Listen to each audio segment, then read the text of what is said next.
High high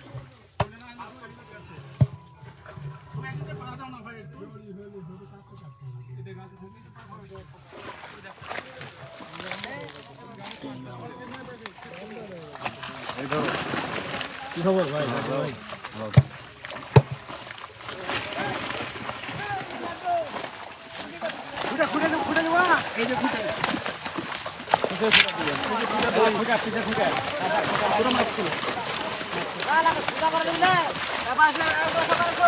মাথা খারাপ হয়ে গেছে। এই পাটনা বানাটি উপরে থাকো, খানি উপরে থাকো, তুফান থাকতেন কিছু উপরে থাকো 2-3 দিন টানলেও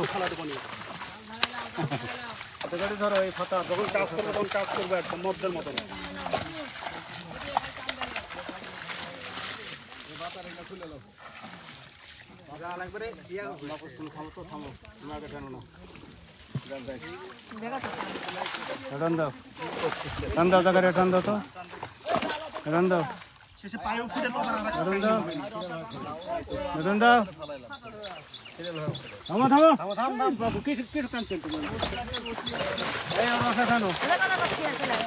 রসা ঠানো